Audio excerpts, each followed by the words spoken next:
So good morning everybody and welcome to the Delta EE Heat Insight Service webinar focusing on opportunities in the UK heating market. We'll kick off in just a couple of minutes. There's a few more people joining. Just give them a little chance, another 30 seconds to join in. As we go through, the way we run these webinars is that we invite questions. So on the right hand side of your screen there's a question box. Feel free to type these in as we go through. We'll try and address as many of them as we can at the end. And if we don't get to your questions, we'll always make sure that we give you a response by email instead. Okay, so welcome and what a great turnout. First things to say, so great you can all join us. Let's kick off.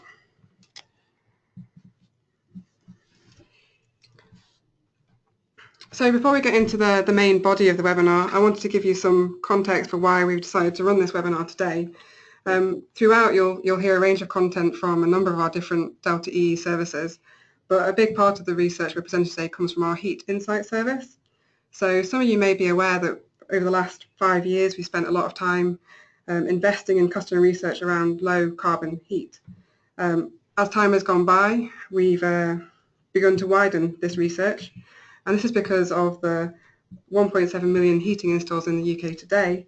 Only a small portion of these are renewable heat, and it's becoming increasingly important to understand what the rest of the market is thinking and doing regarding heat, especially as the market begins to evolve and change.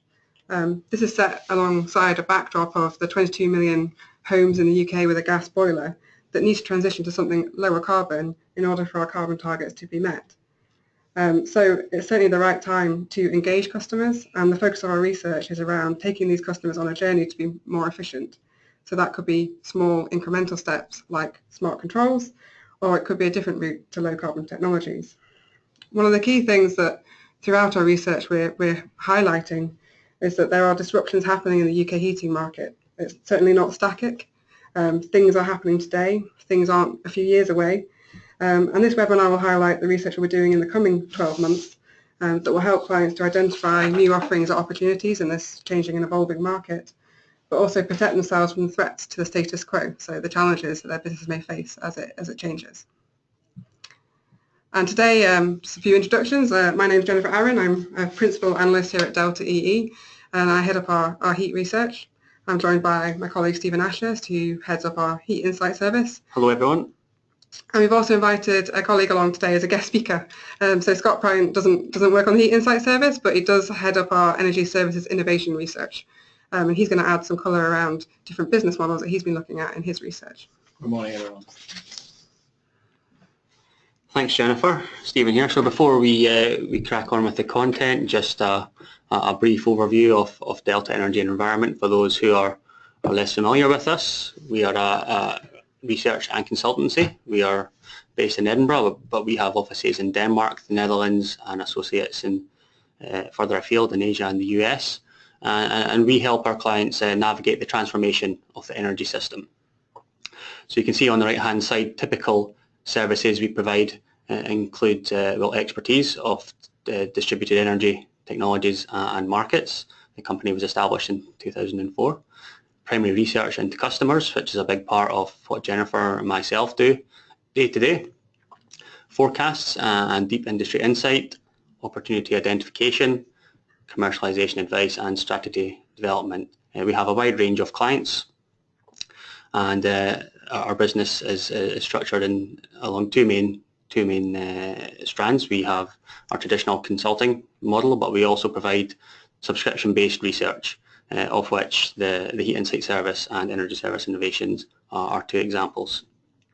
So I think that's enough of a background on us. If anyone else is interested to learn more about what Delta does or the services we can help you with, just get in touch with us afterwards. There'll be contact information that we can share with you. But as for our main content of today, focusing on where the short-term opportunities may be in the British domestic heating market, Jennifer, first of all, is going to take you through our thoughts on the impact of controls, smart heat controls, next generation controls, as well as give a view on where we see the installer fitting into that. We're then going to have Scott take you through what we've been learning about flexibility and the opportunities that may bring. I will share some highlights of our research customers on what finance could potentially do in the market. We'll share some additional insights, some brand new insights from the research we're currently doing right now. And we'll conclude with a look at the after-sales sector, which is another area that we've identified which certainly merits more attention with regards to extracting opportunity from the market right now. So in all, that'll be about 35 to 40 minutes. Time permitting, we will answer any questions that you have. If not on there, we will get back to you afterwards. And like Jennifer said, please just throughout the broadcast, type in any questions you do have into the question box. And I'll now pass back to Jennifer to begin with the main content of today. Okay, so thanks, Stephen.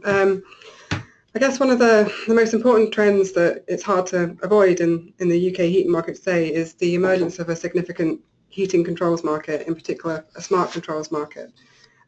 Smart controls are fast becoming a key add-on offer to customers. This has been bolstered by some very high-profile campaigns by some of the key players, and the result is a strong market that already sees 200 to 300,000 smart controls installed annually in the UK. This is a growing opportunity, so the Delta E Connected Home service has forecast significant ongoing growth with the potential for sales to hit 1 million or more per year by 2018. Critically, from a customer perspective, we believe that controls could be a stepping stone technology for conventional boiler installers. So this could be the first opportunity that boiler installers have the opportunity to engage their customers in talking about energy efficiency and fuel bill savings. And it's potentially the first step on a journey for them to add more complex low-carbon technologies to their portfolio. We're already seeing evidence of significant engagement from these boiler installers. In a recent HIS survey carried out earlier this year, we found that 50% of boiler installers already offer them, and a further third would like to. In stark contrast, only 11% of these same boiler installers found air source heat pumps an appealing technology. And why is the installer so important, I guess, in the potential for technologies going forward? This is because we believe that installers can make or break the market. Our research has highlighted that they have a critical role in the customer decision-making process. So around 75% of conventional installers we surveyed said that they made the decision on what technology or brand of technology a customer will store more than 80% of the time. Essentially, this makes installers kingmakers in the decision-making process. They can heavily influence the technology choice. Furthermore, I guess one thing we found when we speak to boiler installers is they need a lot of evidence to become interested in new technologies. They need to see that there's increased customer demand. And this is where controls have the edge over other low-carbon technologies that we focus on. Controls are a cheap, low-cost add-on comparatively, and they also have a lot of customer engagement. So these quotes here are taken from focus groups that we completed last year. And controls are just seen as a nifty gadget, a really nice add-on, cool, friendly, attractive, easy to use, with really quick savings that can be delivered easily.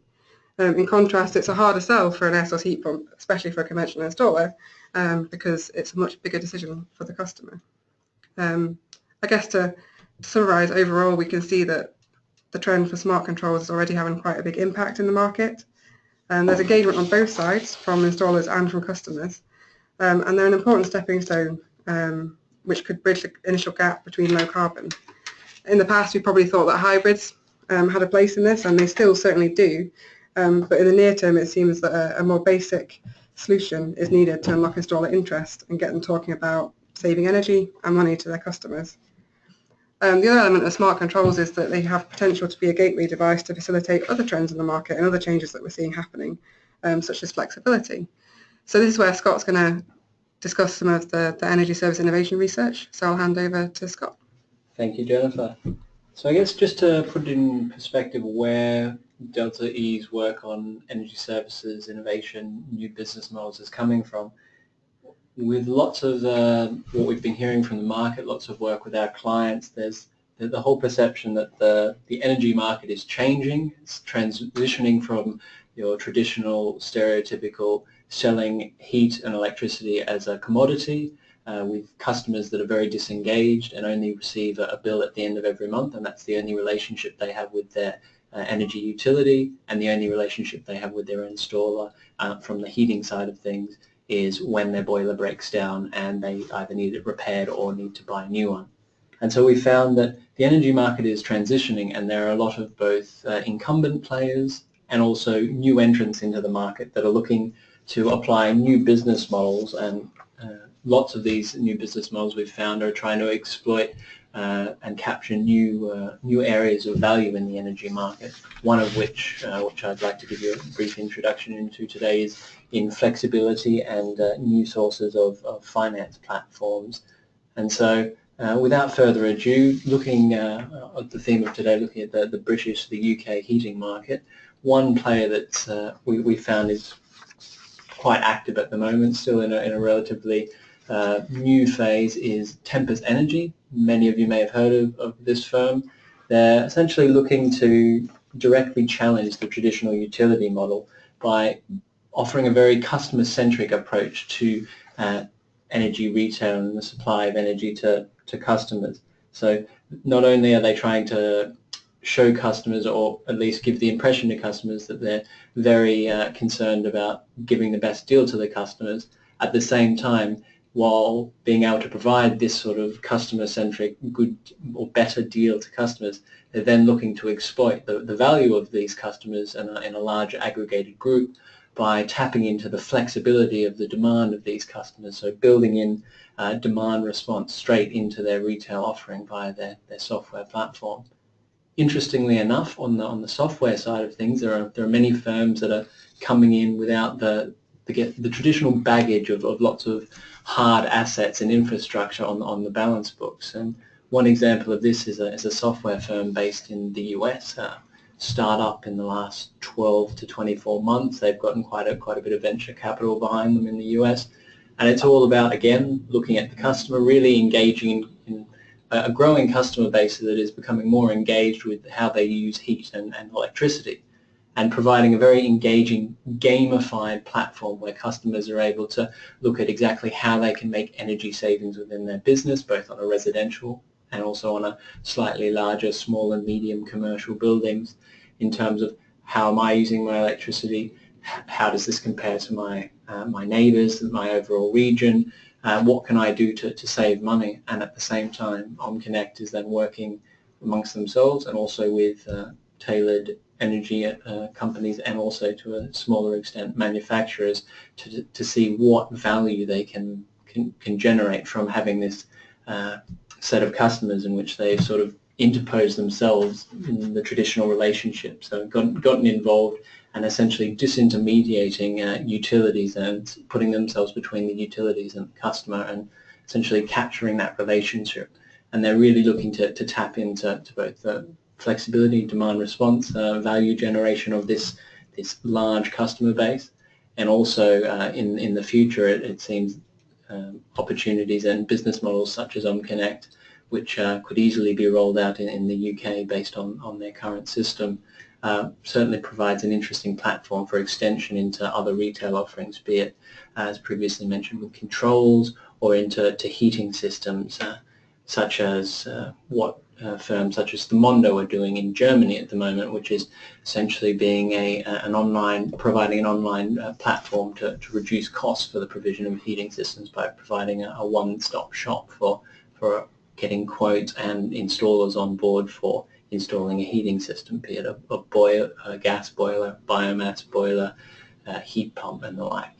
Interestingly enough, in terms of novel, innovative business models and service provision platforms for the supply of heat in Europe, Energy Strong in the Netherlands has provided quite an interesting approach to household customers in terms of no upfront cost for essentially providing a zero carbon solution to the home in terms of net zero energy emissions from both heating and electricity.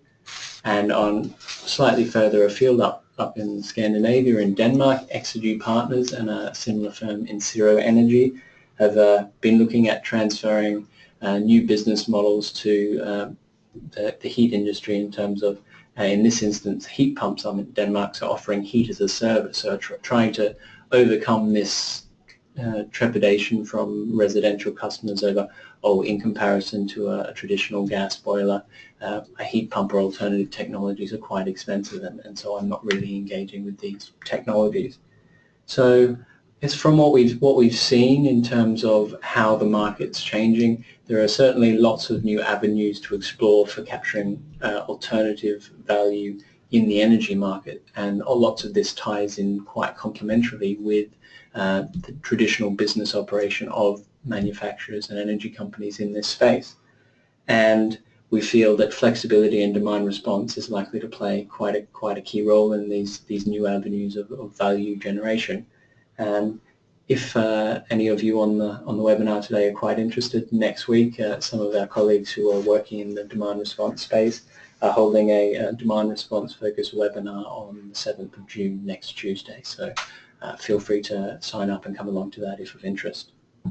Okay, thank you, Scott. Scott has to leave us now, unfortunately, another meeting to get to. He's a busy guy. But if you have any questions on any of the content he's just introduced here, please do submit them. We'll make sure they get passed on to Scott. We may be able to answer them ourselves. And like you said, join the demand response webinar next week if you want to find out more. Thank you very much. Thanks a lot, Scott. So I guess to tie in kind of the interesting innovations that Scott introduced there, I think the CMA and energy market investigation is worth a brief mention. It's one of the things that we see that could support flexibility in the system or support new business models, depending on the outcome. I mean, the current recommendations include removing the ban on complex tariffs, the 4-tariff rule, discounts, bundled products, and this has the potential to unleash a whole new approach to energy tariffs. Could we, for example, see more time of use tariffs that enable greater flexibility in return for financial gains for customers? Could we see technology-specific tariffs like heat pump tariffs, which could support heat leasing business models to give them a payback that's really exciting for investors? Of course, the answer to this is unknown, but what we do know is that should these new business models come to the fore, customers are very open to them and they are very engaged with them. Particularly where technologies can be provided for free. And some of these changes could potentially facilitate this. So I'm going to hand over to Stephen now, who's going to talk you through some of our findings around finance and customer attitudes towards it.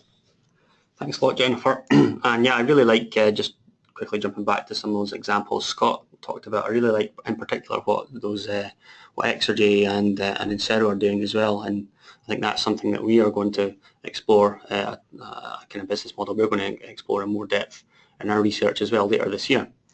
But with regards to the remainder of the session, I would just like to share with you a few more examples of the Heat Insight Service, formerly Microgen Insight Service, research that Jennifer and myself and our colleagues have done over the past year or so, which is particularly relevant to the context we find ourselves in now, and let you know what we're going to be doing in the future as well. So these will hopefully, the examples that I'm going to share will hopefully challenge some preconceived notions about where the opportunities lie in the UK heat market, and raise some interesting points for discussion as well.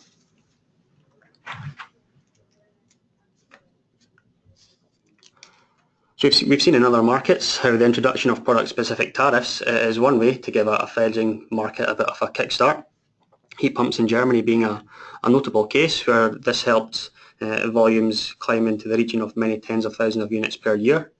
At Delta, we have looked into the effect that a wider choice of funding finance options would have for British customers, and the findings from our research were quite encouraging. Now, as I say on the screen there, we used one notable study we conducted. We used the stated preference method to quantify the appeal and potential uptake of emerging business models for the low carbon heat sector. Now, you'll excuse me for not going into a full description of this method as time is limited. Many of you may be aware of the process behind stated preference research already. But in summary, what we did was present a range of different installation models to customers and have them rank the various features of each of them in order of their preference. Once doing so, we are able to put together what should be the most attractive business model for customers, and then we were able to quantify how many customers would take out such an option if it were available in the market, just by asking them. So specifically, our results showed that your currently available government support options did okay, but they would be the least likely of all options to be used by customers. So you can see here low interest loans, payment tariffs, which are just your renewable heat incentive, and your feed-in tariff. Tested okay, but towards the bottom of our pile. Next, interest-free loans, and the more novel product rental model would likely be taken up by just over 10% of the market, we found, if suppliers were able to offer a compelling proposition based on either of these. And then perhaps not too surprisingly, the model which tested best was the product for free concept, whereby the customer pays little to no upfront cost for the heating appliance to be installed in the first instance, but in return either signs over any government tariff to the supplier or potentially just pays a service and maintenance package on that to pay out the balance over X amount of years. And most of you will be familiar with what has gone on particularly in the domestic biomass and solar PV markets lately. And we think the inclusion of third-party ownership in the domestic RHI from next year will be a welcome step as well to enabling a wider range of technologies to benefit from such a model. And just very quickly looking at the overall impact on volumes, like I said, we feel it is worthwhile taking the development of such options seriously. If we take our 14% and apply the usual filters that you see on the screen now, you can see at the best case a non-capex based business model could lead to upwards of 100,000 of additional low carbon installations per year. So even considering overstatement by research participants, which has already been taken into account in these figures, you can see that the volumes we're talking about are still perhaps minimally 2 to 3 times larger than the current size of the domestic low carbon heat market, which Jennifer mentioned at the beginning. And this opportunity is also backed up quite strongly from research we have done with installers that we just completed earlier in the year, where we received really positive signs of installer engagement with finance and the impact that could have on uptake of low carbon specifically. Other models not included here, but which we could certainly address in future would be things such as power purchase agreements. I won't go into that in depth because we actually covered that in our last Microgen Insight Service webinar, and heat as a service as well, which essentially is what Scott touched on a moment ago. So these are 2 relatively established models, but not so much in the domestic market. Moving on to what we're doing this year, like you can see on the screen now, we've established our own customer panel to help us really get a very strong, detailed understanding and conduct a lot more in-depth research into the domestic heating market and covering insights into all heating technologies, not just low carbon anymore. But why is it different from what we've done before? And very briefly, why use a customer panel instead of alternative options? Well, there are countless benefits we feel from conducting our research in such a way. A few notable ones: impact.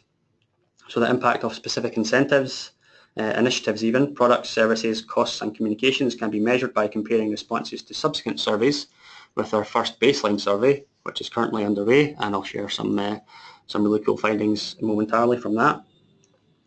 Dialogue. It allows for growing dialogue between researcher and participant, which responses to initial questions can be explored further in later surveys to enhance understanding and provide greater insight, for example, through identifying really interesting customers based on some of the characteristics perhaps you can see on the screen just now. We can go back to these people and conduct in-depth interviews with them as well to really understand their experience with installing a technology, or perhaps really get under the skin of the decision-making process when they would next come to upgrade.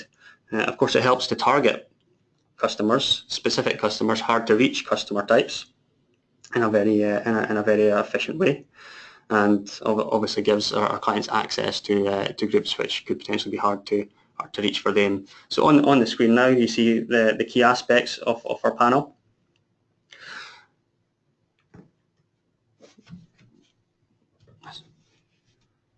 on the screen now. And yeah, like I mentioned, we have kicked off this research and we're really excited to get stuck into this part of the heat insight service for this year.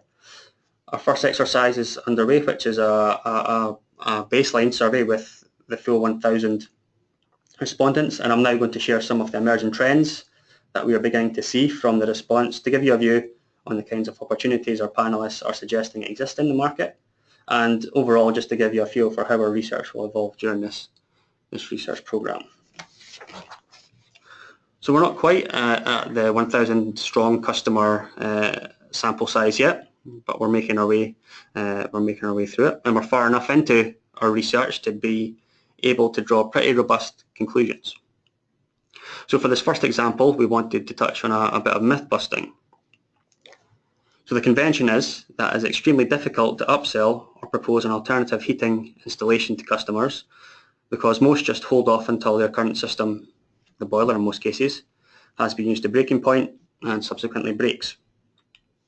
However, this is not quite what we've been finding so far. So you can see that the chart that's emerged on the screen there shows actually quite a significant shift in the opposite direction. 2/3 of customers that we've sampled currently, the last time they upgraded their heating system, it was a planned and thought out purchase.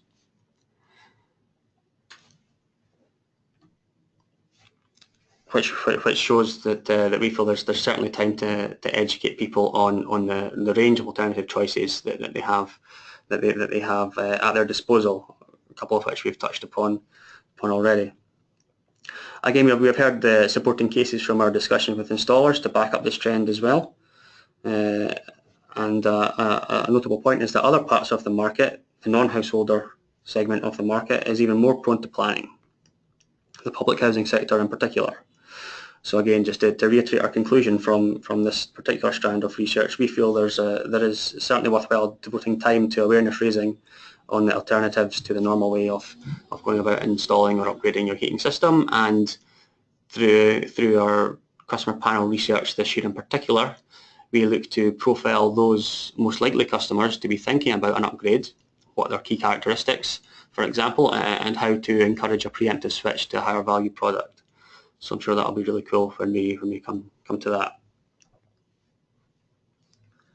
Another, not so much myth, but a widely held view, is that customers couldn't care less about the energy they use in their home.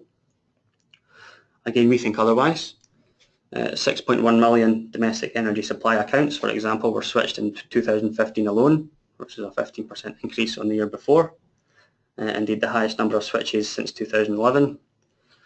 Of these 6.1 million, over 40% of people moved away from the big six to smaller independent suppliers who are rapidly growing in market share and influence, and is certainly a key trend which is influencing the opportunity in domestic heating market. So our research actually suggests the opposite to the widely held view. We feel that customers are far more engaged with their energy consumption now than you would initially think, and the results of the current piece we are doing is shown on the right now. So you can see when customers were asked about openness to feedback on their energy consumption as a means to help them save on energy and perhaps upgrade their systems to something more efficient, we can see from those who answered affirmatively, so held a strong view either way, 80% you can see we're interested in only the minority, under 20% were not interested. And our research on customer motivations for installing microgeneration technologies certainly would go along with this trend year on year when we surveyed customers who have already installed low carbon, why they did so. The top answer by some margin is always to reduce their ongoing running costs. It's a really strong motivation. Ultimately, it's more about the means. It's more about the end than the means by which they can achieve such savings. And of course, there are countless options to engage users in a dialogue about their energy options, online, on their bill, over the phone, in person. So, really lots of opportunities for stakeholders to get involved with this. And again, our specific focus this year will be how to engage customers with this topic, which methods they will respond to, and what kind of triggers will get customers to start taking action.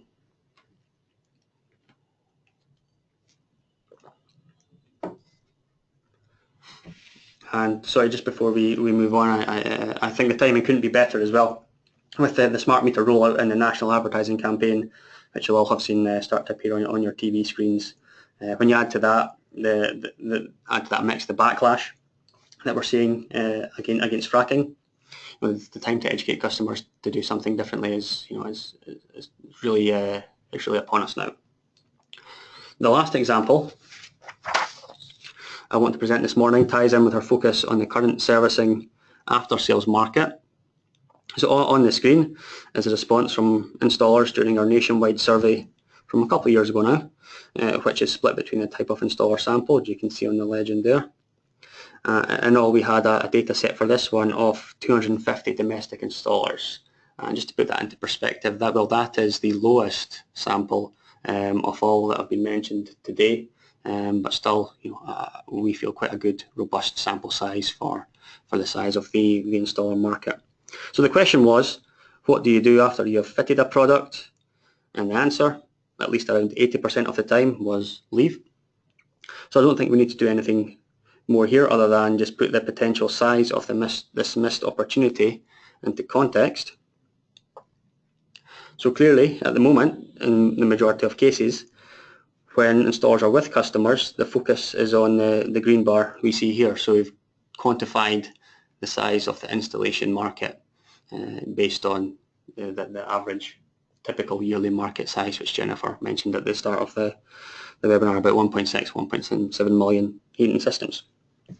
But based on the information we've collected about the typical costs of after-sales packages, how many customers do and don't have one, and how many the willingness to pay of customers for such a service, we think the size of the prize could be as large as the pink bar you see here now.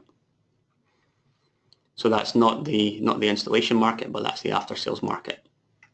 So certainly a massive opportunity, and one we feel merits a lot more closer attention over at least the short term. So again, we've been testing this with members of our panel. And you could make the point, in one respect, after sales is a crowded market. It certainly could be, as well, those of you who know, there are thousands of companies active, and with British Gas cemented firmly at the top of the pile. But as much as it could be crowded, it's certainly not overheating, because we find that typically 50% of customers have no after-sales care package whatsoever. We also find that small and specialist installers are most trusted by customers to give this peace of mind, which is the key element that seems to sell it for customers in the vast majority of cases. Those people who we have asked who have signed up, I think it's currently about 70% have signed up for the peace of mind alone. And arguably, peace of mind is one of the more simple concepts to sell. So again, we think with a bit of innovation and an understanding of what customers really value about product cover, there's still a lot of opportunity to be captured from the conventional heating market. And of course, from a customer's perspective, you could say it's a lot more palatable spending 10, 20, 30 pounds a month on peace of mind cover, other than saving up to spend £8,000 plus on a low carbon microgeneration heating system. You could say, and we're well aware of it, that boilers now typically come with a 5 to 7 year product warranty. Though that duration of warranty has increased significantly over the past couple of years. So yeah, in principle, this could see the share of homeowners with central heating cover drop over the coming years, if industry is not careful to address this and evolve and add to customer offerings. For example, one aspect we've reported on before is the draw of remote monitoring packages, and we see that players are starting to include this, Mitsubishi being a notable key player with its MailCloud support offer for heat pump users. Smart boilers are also not far away, according to our colleagues who cover the connected home market. And the new capability of inbuilt preemptive maintenance functionality is also showing to rank really highly with participants in our panel too. To put that in context, typically the inclusion of such support in conjunction with any new heating system installation is typically increasing the appeal of installing any new heating system by around 50%. So maybe this is the key missing link required to capture the remaining value in the market. So I hope Yes, so this year, as I've touched upon as well, one thing that we will be doing for our subscribers is quantifying the willingness to pay for after sales. So we've done this for different technologies before. We've quantified the willingness to pay for low carbon systems and been able to feed into our forecast for how the deployment of such technologies will go. We look to establish the overall value of the current after-sales market. We hinted towards it on the previous page, and which elements homeowners are prioritising most to help our subscribers really get a very targeted, widely acceptable after-sales offering. So I'll now hand back to Jennifer to briefly summarise what we've covered today. Okay, thanks, Stephen. So I guess I'm not going to read this out word for word, but just to summarise and tie everything together, the key kind of headlines that we'd like you to take away from this webinar are that the heating market in the UK is already changing and evolving. There is a number of disruptions that are happening today. It's not a few years away, and there's things that are going to make an impact on customers this year, next year, and the year after that. Better controls in particular are a key product that installers are engaging with in a big way and that excite customers. There's flexibility offerings already appearing in the market. And in light of the CMA review, we could really see this sort of offering expand dramatically. And the tariffs that could result from that could also transform the market in unlocking the financing opportunity we know customers want. So we've talked a lot about financing over the last 5 years, and we know that customers potentially have interest in it. And some of the changes that are happening now could potentially facilitate this and actually help the market to grow and evolve, head towards low carbon. So yeah, customers are engaging slowly with new technology. Running cost is still a priority. And then lastly, the servicing sector. So we are seeing that there's some missed opportunity there. Could you charge more by adding additional services? Our survey results suggest yes. Is the market at saturation point? Our survey results kind of suggest that it isn't, and that there's still a lot of customers out there who could be engaged with servicing type contracts. Thanks a lot, Jennifer. So good summary there. So thanks again, everyone, for listening through our content. I hope that was really interesting, getting a view on the research we've done in the past on this topic, our input from Scott on all the really cool business models he's been studying as part of his energy services innovation research, and giving you a flavour of what customers are currently saying about the market and where we feel some immediate opportunities could be. Clearly, the path to low carbon is going to involve a fair few more additional steps than many people perhaps would have thought to begin with, ourselves included. So now it's time for a bit of audience participation. We've constructed just a very straightforward poll for everybody, which I'm going to launch in a moment. We'd be really keen on your thoughts on this topic, and we've got quite a good sample size here as well today. So it's a fantastic opportunity to get some feedback from the industry as well. So hopefully the poll will have emerged on your screen now. You can see the question is, which of the following do you think will unlock the most value in the UK market in the short term? Smart controls, financial models, new energy tariffs, new product types, or after sales. So we've touched upon to one degree or another all these potential opportunities today. And like we said, we have our own favourites, but we're really interested to find out what our audience thinks as well. So voting is currently in process. I can see we've got about 2/3 voted already, so we'll give maybe 20 seconds or so for everyone to finish if they intend to vote, and then we can share with you what the results are. Interesting that they've not really changed since the initial handful of voters, so it seems like there are some quite strongly held views among key influencers, key stakeholders in this market where opportunity is, and conversely where it isn't. Okay, so should we close it there? If you've not voted, just another 30 seconds or so. I mean, there's a clear winner, and I don't think it'll surprise those of you that have voted that smart controls are leading the way. They're coming out as a clear winner. You should see the results on your screen there. Financial models, quite a distant second place, and then a kind of smattering of votes for the other options.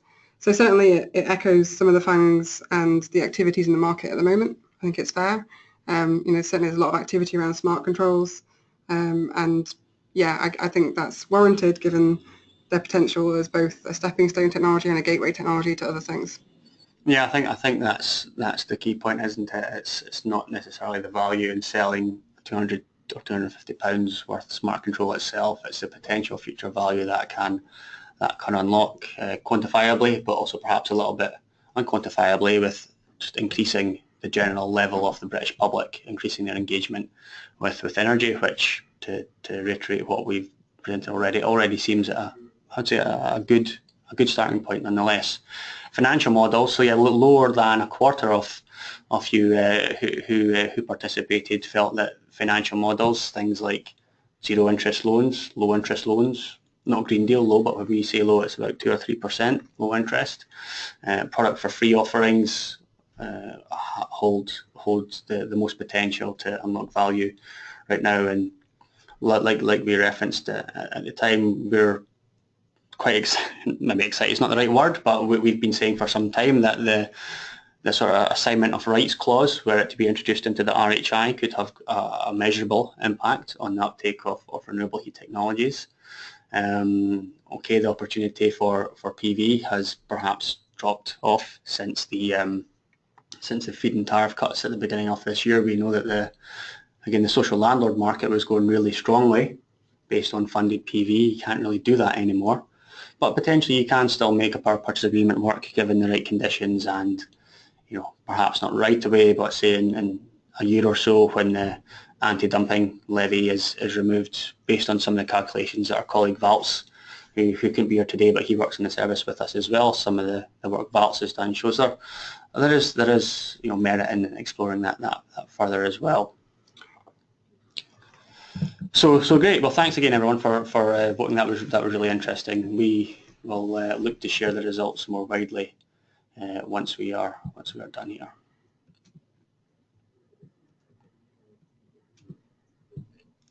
But just to conclude, before we take a few questions, which we certainly do have time if people are able to stay with us, the content we've covered today as part of the Heat Insight service comes from just one aspect of the research that Jennifer, myself and Valts do. You can see on the top left box there is all the research we do into understanding homeowners. Okay, that's the reason we devote so much resources, because it's by far the largest customer segment.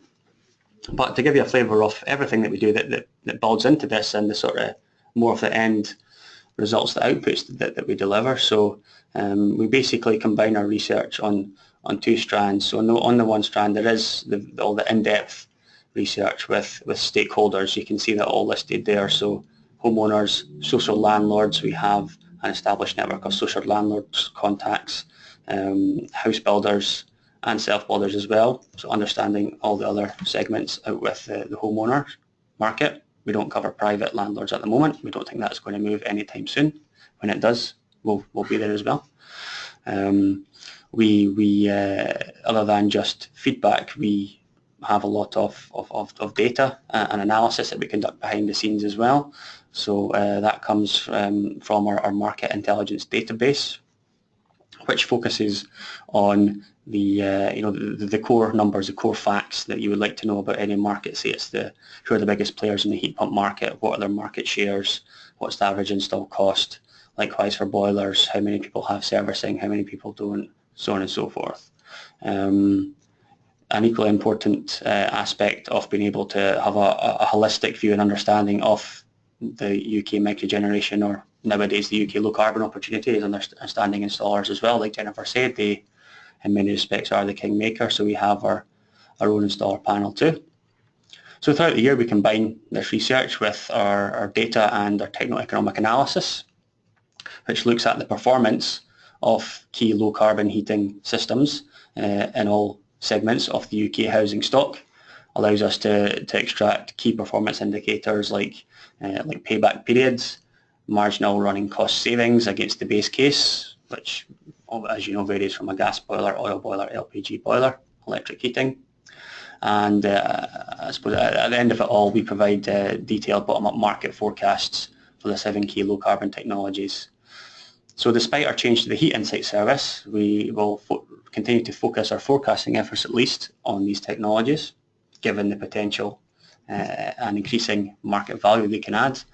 But what we will be doing differently this year is really giving our clients and our subscribers a really detailed overall view of everything that's going in the market. So microgeneration is, well, Jennifer said maybe 3% of the market, but now we can talk about the other 97%, which is going to be really good. So yeah, I think that the critical point is it's time to understand how to get those customers on a route to low carbon. Just going to them with a heat pump offer isn't going to suit everybody, so it's about what alternative ways you can approach customers.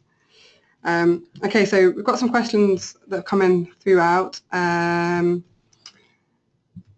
Yeah, please just bear with us while we have a filter through and look for the ones that would be most interesting for everyone to answer at the moment. There's one here, Stephen. I don't know if you've had any insight yet from the panel, but which aspects of after sales are people most willing to pay for? All right. Well, like we touched upon on the slides presenting the status of the survey so far, by far the strongest motivation for anyone to install, not to install, but to take out an after-sales package is the peace of mind, and things like longer warranties, parts cover are coming out as really strong reasons for why those who currently aren't paying for a maintenance package, why they would, and that's where they would focus, or they would want to focus on. So it's, it really is, it's all about the peace of mind. It's, in a sense, it's not even really about it's not really an energy related matter. It's a emotional matter. It's about the family, and they're not going to be cold if the boiler goes down. And we found some, on that point, we found some quite extreme examples. So in terms of what people are willing to pay, it ranges from, £8 a month to £40 a month. I don't know what £40 a month cover gets you. It must be the Rolls Royce, but it's obviously something that people are willing to pay for, where they feel like it's going to save them money in the long term. So quite often, if you install a new boiler, it's not like to break down in the first year, but people are still willing to potentially pay up to £40 a month in servicing cover just for that peace of mind. And that peace of mind becomes even more important if you get, new emerging technologies. So it became a really critical factor in some of the business models on heat pumps, for example. So people were really keen on business models that included maintenance contracts or servicing, because they were concerned that the technology wasn't trustworthy because it was new to them, not because it's new to the market, but because it's new to them. Thanks, Jennifer. So just a couple more. A few things clarifying the structure of our panel. Of your 300 respondents in off-gas areas, are they mostly on the original heating systems, or are they early adopters of new technologies? Well, they will be off-gas, traditional off-gas users, so that will be split between oil, electric and LPG. We do have a core sample of low-carbon users as well. So typically when we do a sample of the size, the range comes out as between 8 and 12% of homeowners have installed some form of low carbon. So like I sort of made reference to when I gave an overview of the panel, that's a really cool thing that we want to be able to do this year, is once we identify these people, we can go back to them and we can conduct perhaps a specific survey with them, or we can have an in-depth interview with them and just understand, well, for example, something that I'd really like to do is understand how their experiences of installing low carbon matched up with their expectations beforehand. So that could include, just the general progression through the installation process, how it was handled. We can assess, like Jennifer touched upon earlier as well, who was deciding on which on the product brand that went in. And we can also explore the amount of financial savings people have been seeing, and if they're satisfactory, or if perhaps they haven't changed their behaviours as much to really get the benefit from the system, and equally is there opportunity to further upsell additional products or services to people who have already made the switch to low carbon. So that's something that I'd really like to really look forward to coming round to doing as well. So I'm conscious of time, but we've had quite a lot of questions and there's quite a lot of you still on the line, so we've probably got time for a couple more. Yeah, just again, maybe a couple of points relating to our sample. Does your research indicate anything about barriers to growth to district heating? Well, we are going to be covering district heating as well in terms of general awareness and perceptions of district heating, and equally, like we will have a subset of low carbon users. We'll also have a subset of district heating users that again we would look to do a specific research with to find out experiences, but also we could also sample people currently not in district heating to get a wider perspective on that market. And we do think that there's a significant gap around customer attitudes to district heating. So there's obviously a technical gap. Is it possible in the UK? Will it fit with the UK housing stock? What systems will go in? But the engagement of customers in district heating, willingness to accept district heating is really critical for its success. So that is something that we look to explore later in the year.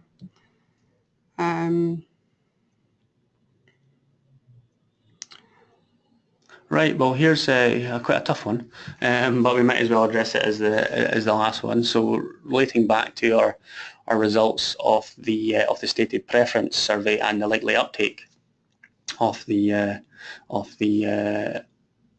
range of business models or finance options that we saw, you noted there was a relatively, or on the face of it, a relatively small difference, 9%, 11%, 14% in the uptake.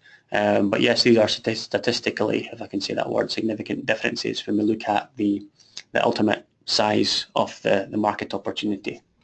So like we showed on the slide, it was about 130,000 or so, we think, heating system installations a year, best case, with the product for free.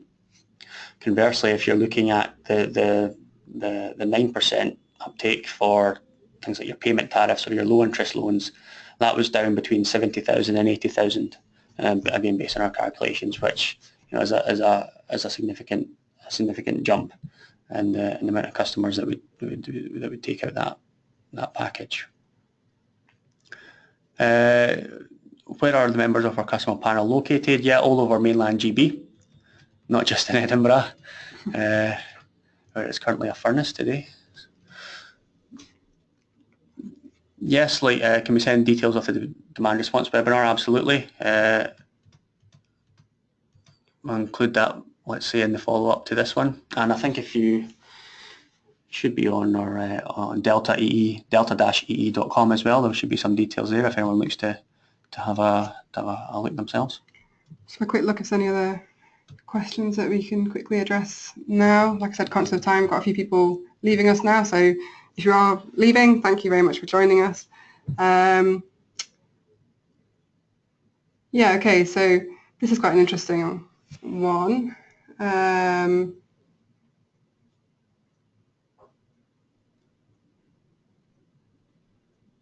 Any specific thoughts from the value chain on how rent-a-pump, I'm assuming it means rent-a-heat pump model, might look like? So in terms of, I guess, the view we can give on this would be around the installer. So we did ask installers about financing options and what options they thought customers would go for, and kind of a rental model was something that had reasonably high appeal. I can't remember the numbers off the top of my head, but certainly rental models perform well in customer focus groups because it reduces the risk, and particularly when they're teamed up with maintenance. So some sort of deal where the customer receives a servicing contract, maintenance, and pays a fee per month for use of the heat pump, or even just pays for the heat, is something we've looked at in previous webinars. It's something that could have quite high customer appeal in the UK. And it's also something that installers aren't afraid of. So there are a smaller number, I would say it's probably a minority of installers in the low carbon sector that have switched towards servicing. So solar thermal sector in particular, we had an interview with one solar thermal installer who said he was no longer installing solar thermal because he was so busy servicing solar thermal, and he completely switched to a servicing model. Given that the market's become weaker, he said there's just such a huge demand for it. Yeah, I think just to conclude then, a final point on that question as well, rent-a-pump, Jennifer touched on it. I think The key element to that is the transfer of risk to the supplier. So in the models, again harping back, but these people are ones who are active in the market now, making it work, to companies like Insero. They take on the technology risk because they sell heat. So if their technology, they sell heat at a flat price. So if the installation doesn't perform, say the SPF is lower than would be expected, they make a loss. So they have to ensure, either them themselves or the installers who they contract do a really thorough, a really good job, so the customer will see savings. And obviously that's the additional, it builds into the sort of peace of mind theme that's come up a few times today. It's just making it that much easier for customers to make the decision to go low carbon. Okay, we're just talking about low carbon in this case, but and again, it brings the supplier a lot closer to the customer. So perhaps with the sort of long protracted value chain we have in the market today, it's proved very difficult to try and influence any change based on how things are just currently done, how they've always been done. But it's examples like that are really starting to chip away at the old way of doing things and open up new opportunities and new value streams. So on that point, we'll end the webinar. One more time, thanks everyone for joining us. I really hope it was interesting for you. There's a lot of questions that we've not had time for, so do expect a response from Jennifer and myself shortly. And in the meantime, any questions about the Heat Insight service, about our research programme, about Scott's research and energy services innovation, please just get in touch and be more than happy to discuss them with you. So thanks a lot and have a good rest of your day. Thank you, everyone. Enjoy the rest of your day.